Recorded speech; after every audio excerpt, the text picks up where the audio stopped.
Court practice news में आपका स्वागत है। आज तारीख है 10 अक्टूबर 2025। अगले करीब 10-15 मिनटों में हम पिछले 2 दिनों की कुछ सबसे अहम और कह सकते हैं दिलचस्प कानूनी हलचलों पर एक गहरी नजर डालेंगे। हमने ना आपके लिए जानकारी के ढेर से वो खास खबरें निकाली हैं जो कानूनी दुनिया की जो बदलती तस्वीर है और हमारे समाज पर उसका जो असर पड़ रहा है उसे समझने में मदद करेंगी। देखिए, हमारा मकसद सिर्फ खबरें बताना नहीं है, बल्कि उनके पीछे के जो मायने हैं, उनका महत्व है, उसको समझना है। आज हमारी चर्चा कुछ खास विषयों के इर्द गिर्द घूमेगी। हम देखेंगे कि न्यायपालिका की प्रक्रियाएं और हाँ, उसकी गरिमा कैसे सवालों के घेरे में है। फिर बात करेंगे अधिकारों, प्रतिनिधित्व और सामाजिक बदलावों से जुड़े कानूनी फैसलों की। और आखिर में कानून व्यवस्था के सामने जो नई और पुरानी चुनौतियां हैं, उन पर भी गौर करेंगे। तो चलिए इस विश्लेषण की शुरुआत करते हैं। सबसे पहले बात करते हैं न्यायपालिका की कार्यप्रणाली और उसकी अखंडता से जुड़े हालिया घटनाक्रमों की।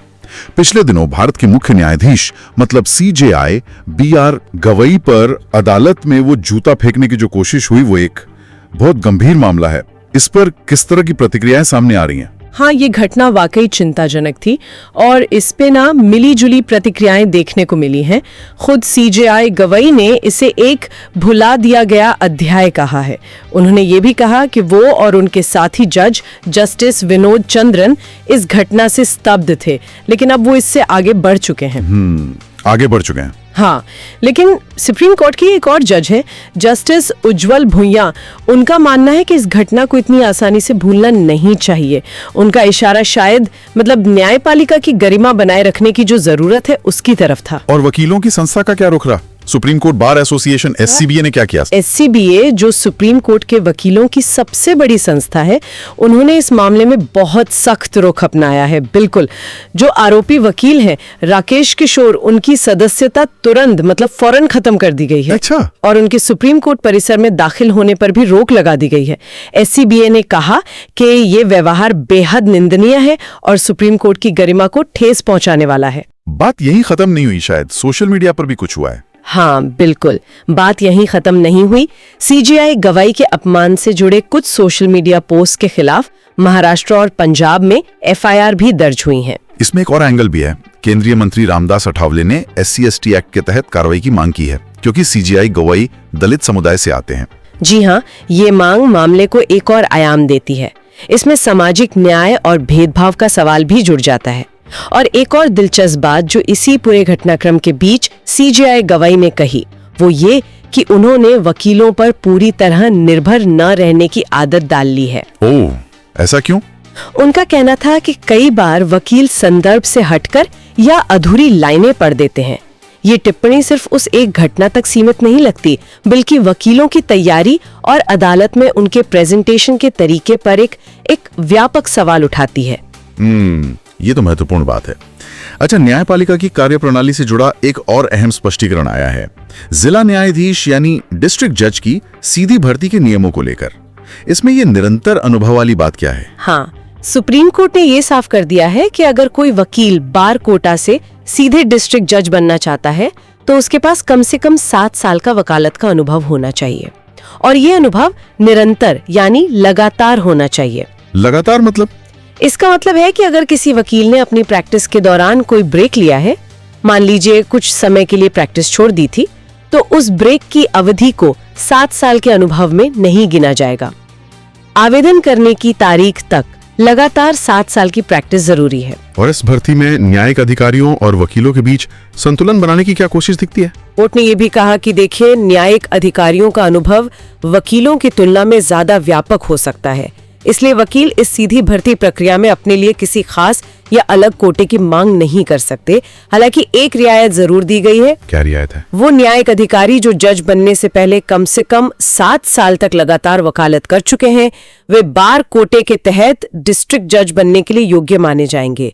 तो ये फैसला अनुभव की परिभाषा और सीधी भर्ती की पात्रता पर काफी स्पष्टता लाता है। प्रक्रिया से जुड़ा एक और मामला है चेक बाउंस से संबंधित। नेगोशिएबल इंस्ट्रूमेंट्स एक्ट के तहत ट्रस्टियों की जिम्मेदारी पर सुप्रीम कोर्ट ने क्या कहा है? ये एक महत्वपूर्ण स्पष्टीकरण है, खासकर जो लोग ट्रस्ट चलाते हैं उनके लिए। नेगोशिएबल इंस्ट्रूमेंट्स एक्ट यानी एनआई एक्ट की धारा 138 जो चेक बाउंस से जुड़े मामलों को देखती है, उसके तहत सुप्रीम कोर्ट ने कहा है कि अगर किसी ट्रस्ट द्वारा जारी किया गया चेक बाउंस हो जाता है, तो उस ट्रस्ट के ट्रस्टी के खिलाफ सीधे तौर पर मुकदमा चलाया जा सकता है। अच्छा, मतलब ट्रस्ट को पार्टी बनाना जरूरी नहीं? जी हाँ, बिल्कुल। इसके लिए जरूरी नहीं है कि पूरे ट्रस्ट को अलग से आरोपी बनाया जाए। ये फैसला ट्रस्टियों की व्यक्तिगत जिम्मेदारी को और पुख्ता करता है। चलिए अब रुक करते हैं अधिकारों, प्रतिनिधित्व और सामाजिक बदलावों से जुड़े कानूनी मसलों की ओर। बिहार मतदाता सूची विवाद में सुप्रीम कोर्ट ने सीधे हस्तक्षेप से तो इनकार कर दिया, लेकिन कानूनी सहायता का आदेश दिया है। इसमें क्या संतुलन साधने की कोशिश है? हाँ, ये एक दिलचस्प मामला है। यहाँ अदालत ने अपनी सीमाएं भी तय की और नागरिकों के अधिकार भी सुनिश्चित करने की कोशिश की। सुप्रीम कोर्ट ने कहा कि देखिए, स्पेशल इंटेंसिव रिवीजन यानी SIR जो मतदाता सूची की एक खास और गहन समीक्षा प्रक्रिया है, उसके बाद अंतिम सूची तैयार करना चुनाव आयोग का काम है, ECI का, और अदालत इसमें सीधे दखल नहीं देगी। लेकिन साथ ही ये भी माना कि जिन 3.7 लाख लोगों के नाम कथित तौर पर सूची से हटाए गए हैं, उनके पास अपील का अधिकार है। तो उनके लिए क्या व्यवस्था की है? इसीलिए कोर्ट ने लीगल सर्विस अथॉरिटी को निर्देश दिया है कि ऐसे हर व्यक्ति को अपील दायर करने में मुफ्त कानूनी सहायता दी जाए। इसमें पैरालीगल, वॉलंटियर और सरकारी वकील शामिल होंगे। यानी अदालत प्रक्रिया पर सवाल नहीं उठा रही, पर यह सुनिश्चित कर रही है कि जिन्हें शिकायत है उन्हें न्याय पाने का रास्ता मिले। लेकिन याचिकाकर्ताओं की चिंताएं क्या थी? चुनाव आयोग का तो कहना है कि सूची में सिर्फ भारतीय नागरिक हैं, लेकिन योगेंद्र यादव जैसे याचिकाकर्ताओं ने सूची में गंभीर गड़बड़ियों की ओर इशारा किया था। जैसे हजारों निरर्थक नाम होना या लाखों लोगों के घर का नंबर 0 दर्ज होना, इस तरह की बातें। अब इन चिंताओं पर अपील के जरिए सुनवाई होगी और कानूनी मदद मिलने से लोगों के लिए अपनी बात रखना आसान होगा। ये फैसला चुनावी प्रक्रिया में पारदर्शिता और न्याय तक पहुंच के बीच एक संतुलन बनाने का प्रयास लगता है। व्यक्तिगत अधिकारों से जुड़ा एक और अहम फैसला सरोगेसी कानून को लेकर आया है। इसमें ये पूर्वव्यापी यानी रेट्रोस्पेक्टिव प्रभाव वाली बात क्या है? हाँ, ये भी काफी महत्वपूर्ण है। सुप्रीम कोर्ट ने सरोगेसी विनियमन अधिनियम 2021 जो 25 जनवरी 2022 से लागू हुआ था, उसको लेकर एक बड़ी राहत दी है। इस कानून में सरोगेसी के जरिए माता पिता बनने की इच्छा रखने वालों के लिए एक ऊपरी आयु सीमा तय की गई थी। अच्छा। कोर्ट ने साफ किया है कि ये आयु सीमा उन जोड़ों पर पूर्वव्यापी रूप से लागू नहीं होगी जिन्होंने कानून लागू होने से पहले ही सरोगेसी की प्रक्रिया शुरू कर दी थी। जैसे कि भ्रूण फ्रीज करवाना? बिल्कुल, जैसे कि अपने भ्रूण फ्रीज करवा लिए थे। पूर्वव्यापी का मतलब होता है कि कानून बनने की तारीख से पहले के मामलों पर भी उसका असर होना। तो इस फैसले से उन लोगों को राहत मिली है जो कानून आने से पहले ही प्रक्रिया के बीच में थे और नई आयु सीमा के कारण शायद अयोग्य हो जाते। दिलचस्प है कि एक और मामले में किशोर न्याय अधिनियम यानी जुवेनाइल जस्टिस एक्ट को सुप्रीम कोर्ट ने पूर्वव्यापी रूप से लागू किया, लेकिन वहां नतीजा अलग था। हाँ, ये एक महत्वपूर्ण अंतर है कि कानून का पूर्वव्यापी प्रभाव कैसे काम कर सकता है और कब किसके हित में होता है। किशोर न्याय अधिनियम वाले मामले में सुप्रीम कोर्ट ने 1981 में हुए एक अपराध के दोषी को अब रिहा करने का आदेश दिया, क्योंकि अपराध के समय वो व्यक्ति नाबालिग था। 1981 का मामला? जी, यहाँ कोर्ट ने किशोर न्याय अधिनियम 2000 के प्रावधानों को, जो ज्यादा उदार थे, पूर्वव्यापी रूप से लागू किया ताकि उस व्यक्ति को उसका लाभ मिल सके। यहाँ सिद्धांत ये है कि अगर बाद में बना कानून आरोपी के लिए ज्यादा फायदेमंद है तो उसे उसका लाभ मिलना चाहिए, खासकर जब मामला नाबालिग होने से जुड़ा हो। तो मतलब तो सरोगेसी मामले में कानून पूर्वव्यापी लागू नहीं हुआ ताकि लोगों को नुकसान न हो, और किशोर न्याय मामले में लागू हुआ ताकि व्यक्ति को फायदा मिल सके। समझ गया। अधिकारों और सामाजिक बदलावों की बात करें तो कर्नाटक सरकार का मासिक धर्म अवकाश का फैसला काफी चर्चा में है। ये वाकई एक बड़ा और मैं कहूंगी प्रगतिशील कदम है। कर्नाटक अब भारत का पहला राज्य बन गया है जिसने सरकारी और निजी दोनों क्षेत्रों में काम करने वाली महिला कर्मचारियों के लिए सालाना 12 दिन के सवैतनिक मासिक धर्म अवकाश की नीति लागू की है। Paid leave? हाँ, पेड मेंस्ट्रुअल लीव। राज्य कैबिनेट ने मासिक धर्म अवकाश नीति 2025 को मंजूरी दे दी है। इसे कार्यस्थल पर महिलाओं के स्वास्थ्य, उनके कल्याण और लैंगिक समानता की दिशा में एक महत्वपूर्ण कदम माना जा रहा है। हाँ, ये देखना होगा कि इसका कार्यान्वयन कितना प्रभावी होता है और क्या दूसरे राज्य भी इससे प्रेरणा लेते हैं? बिल्कुल। और केरल हाईकोर्ट ने कानूनी शिक्षा में समावेश को लेकर एक अहम सवाल उठाया है। जी, केरल हाई कोर्ट ने बार काउंसिल ऑफ इंडिया यानी BCI, जो भारत में कानूनी शिक्षा और वकीलों को नियंत्रित करती है, उससे पूछा है कि लॉ कॉलेजों में ट्रांसजेंडर व्यक्तियों के लिए आरक्षण क्यों नहीं हो सकता। ये सवाल कानूनी पेशे और शिक्षा में ट्रांसजेंडर समुदाय के प्रतिनिधित्व और उनके अधिकारों को लेकर एक जरूरी बहस छेड़ता है। सही बात है। ये दिखाता है कि अदालतें भी अब लैंगिक पहचान से जुड़े मुद्दों पर ज्यादा संवेदनशील हो रही हैं। अब बात करते हैं कानून व्यवस्था के सामने मौजूद कुछ नई और पुरानी चुनौतियों की।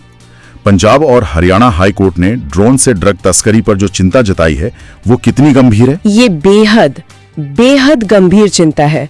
हाई कोर्ट ने इस बात पर रोशनी डाली है कि कैसे पाकिस्तान से ड्रोन का इस्तेमाल करके बड़े पैमाने पर ड्रग्स की तस्करी की जा रही है। ड्रोन से? हाँ, ड्रोन से। अदालत ने इसे न केवल राष्ट्रीय सुरक्षा के लिए बल्कि देश की युवाओं के भविष्य के लिए भी एक बहुत बड़ा खतरा बताया है।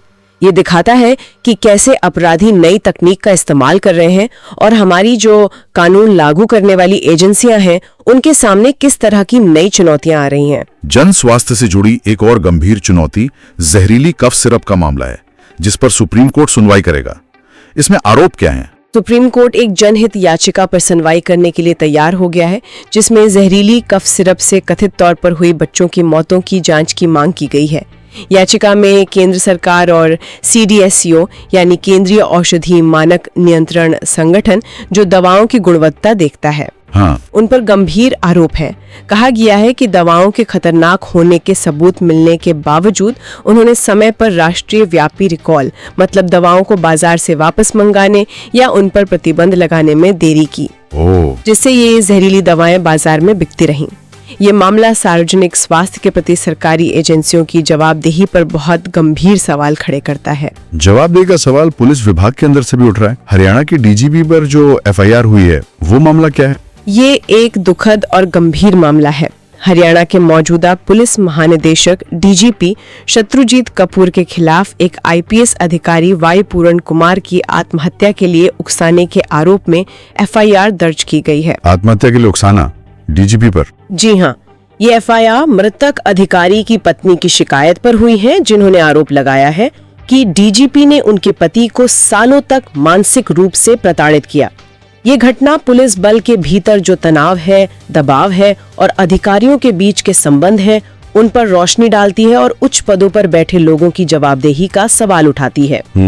दिल्ली दंगों से जुड़े उमर खालिद मामले में बचाव पक्ष की क्या दलीलें सामने आ रही हैं? उमर खालिद के वकील ने अदालत में ये दलीलें दी हैं कि पुलिस ने खालिद को जानबूझकर निशाना बनाया है, जबकि दंगों में कथित तौर पर बड़ी भूमिका निभाने वाले कुछ और लोगों को आरोपी तक नहीं बनाया गया। उनका ये कहना है? हाँ, उनका ये भी कहना है कि खालिद पर व्हाट्सएप चैट के आधार पर आरोप लगाए गए हैं, लेकिन उन ग्रुप्स के एडमिन आज भी बाहर हैं।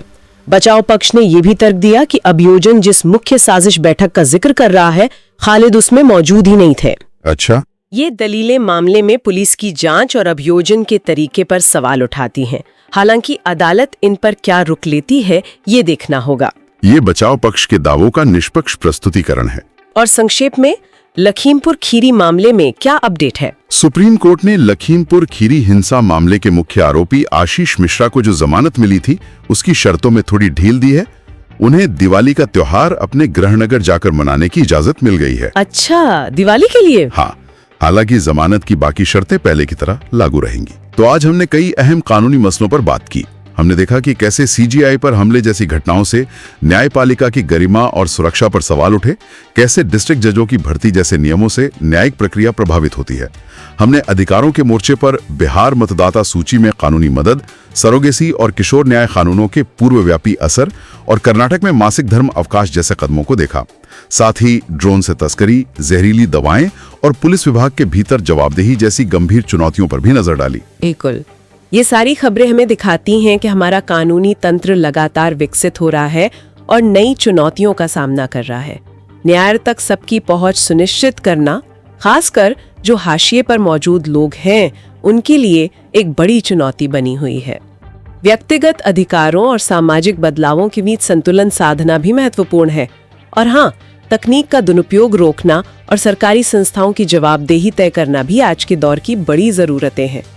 ये सभी मुद्दे दिखाते हैं कि कानून सिर्फ किताबों में नहीं रहता, बल्कि समाज के हर पहलू को गहराई से प्रभावित करता है।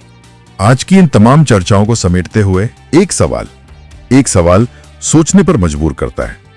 जिस तेजी से दुनिया बदल रही है, चाहे वो तकनीक का क्षेत्र हो, जैसे हमने ड्रोन की बात की, या एआई आ रहा है, या फिर सामाजिक अपेक्षाएं, जैसे लैंगिक समानता और प्रतिनिधित्व की बात हुई, क्या हमारा कानूनी ढांचा और न्यायिक प्रक्रियाएं उतनी ही तेजी से खुद को ढाल पा रही हैं?